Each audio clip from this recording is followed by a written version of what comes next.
crianças, em nossa aula hoje do componente curricular da língua portuguesa, nós vamos falar sobre os tipos de linguagem e das histórias narrativas. Com relação aos tipos de linguagem, nessa imagem nós temos duas situações, uma situação do registro formal e outra situação do registro informal. A linguagem formal oculta, ela é caracterizada pelo uso correto das normas gramaticais, onde traz uma pronúncia clara e correta das palavras. Como, por exemplo, nós estamos muito cansados, estou perdido e não sei chegar ao hotel. Olá, como você está? Esse registro formal, ele é muito usado em documentos oficiais, reuniões de trabalho, apresentações de seminários, livros, jornais, revistas, discussões em público, e é uma linguagem que é ensinada na escola para que as pessoas saibam usá-la em situações formais. Já o registro informal ou cotidiano, ele é caracterizado por sua linguagem espontânea e regionalista. Como vocês podem ver no exemplo aí, a gente está muito cansado. Caramba, estou perdido, não sei chegar no hotel. E aí, como você anda? Então, esse tipo de linguagem que é muito presente entre amigos e familiares. Não há uma preocupação com o uso correto das normas gramaticais. E ele está muito presente em momentos descontraídos, como conversa entre amigos, familiares, mensagens, redes sociais também, quando você envia ali uma mensagem pelo celular, você não tem tanta preocupação ali com a forma de estar digitando. Inclusive, hoje em dia tem uma linguagem que o pessoal chama de internetês. É um exemplo de uma linguagem informal. Bem, mas vale lembrar, pessoal, que todo tipo de linguagem tem seu valor, sua importância. Mas saber usar bem uma língua significa ser capaz de empregar a variedade linguística mais adequada para cada situação.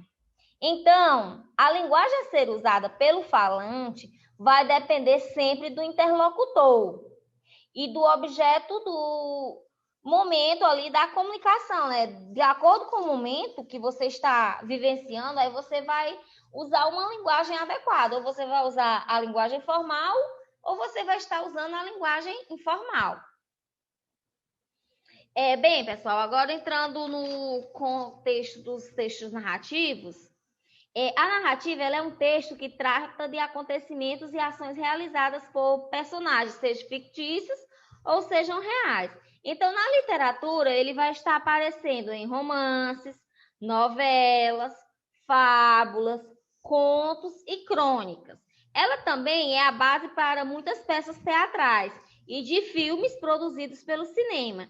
Mas para que o leitor ou o ouvinte se sinta atraído, ou até mesmo entenda toda a situação, ela precisa ter uma estrutura e elementos essenciais ao desenvolvimento da história.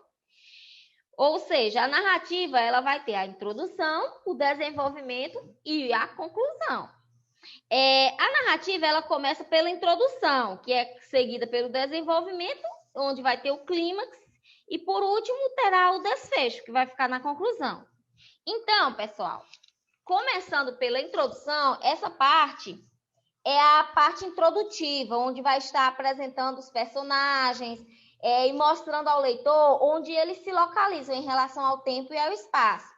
Por exemplo, aqui a introdução da história de Chapeuzinho Vermelho, que eu acredito que todas as crianças devem conhecer. Chapeuzinho Vermelho era uma boa menina que vivia numa pequena vila perto da floresta. Ela recebeu esse apelido porque usava sempre um capuz de veludo vermelho que sua avó lhe deu de presente. Então, essa é a parte introdutiva. Apresentou quem era Chapeuzinho Vermelho, onde que ela morava. E aí, em seguida, a gente vai ter todo o desenvolvimento da história, que é onde o autor vai estar contando as ações da personagem. A ideia é formar um trama com os acontecimentos e mostrar a ocorrência de um problema ou complicação com o objetivo de criar algum tipo de suspense que vai conduzir ao clímax da história. Por exemplo, a história da Chapeuzinho Vermelho, o clímax é no momento que, quando ela pergunta para que serve a boca do lobo, o lobo pula de cima da cama e vai pegar ela, até que chega o caçador e assusta o lobo, né? E o lobo sai correndo. Então, essa é a parte do clímax da história da Chapeuzinho Vermelho, usando como exemplo, né? Já a parte da conclusão trata-se do final da história. Na maioria das vezes, os autores eles concluem encerrando com um desfecho favorável ou não para o problema. No caso da Chapeuzinho Vermelho, o desfecho da história termina assim. Chapeuzinho Vermelho e sua avó, salvos e felizes da vida, convidaram o jovem caçador para tomar um chá. Afinal, depois de tantos apuros, nada melhor do que um lanchinho.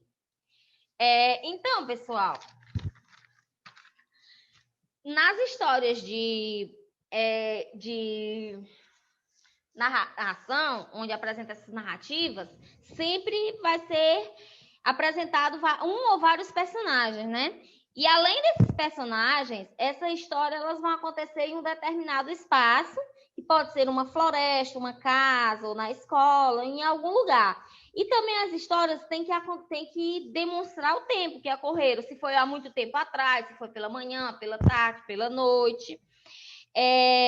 Além desses elementos, a história tem um narrador, ou seja, a pessoa que conta a história. Que esse narrador ele pode ser o narrador personagem, que conta a história da qual ele é participante, e ele é o narrador personagem ao mesmo tempo, conta a história em primeira pessoa. Vejamos um exemplo.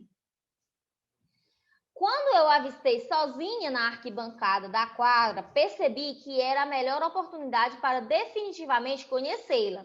Então eu pedi a meu melhor amigo, Fabrício, que me ajudasse com o plano que eu tinha bolado. Mas enquanto eu passava algumas coordenadas para Fabrício, vi Marcos da 8ª série se aproximar e sentar ao lado dela.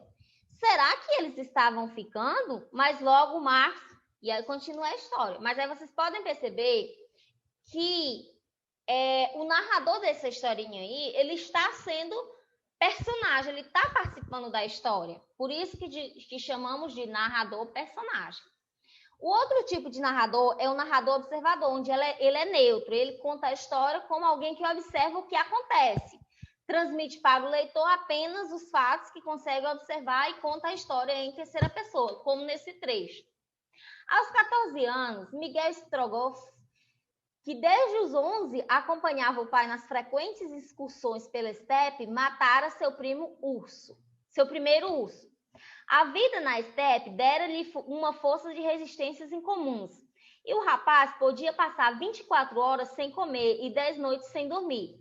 Sem aparentar excessivo desgaste físico, conseguindo sobreviver onde outros em pouco tempo morreriam, era capaz de guiar-se em plena noite polar, pois o pai ensinara-lhe os segredos da orientação, valendo-se de sinais quase imperceptíveis na neve e nas árvores, no vento e no voo dos pássaros. Como você pode perceber, aqui o narrador ele está apenas observando os fatos. Ele está narrando uma determinada história de outras pessoas.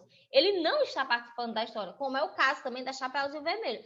A Chapeuzinho Vermelho, o narrador conta a história. É uma história fictícia onde ele conta. Mas ele não participa daquela situação. Bem, pessoal, essa foi a nossa aula de hoje. Realize as atividades propostas por seu professor. Abraços e fiquem com Deus.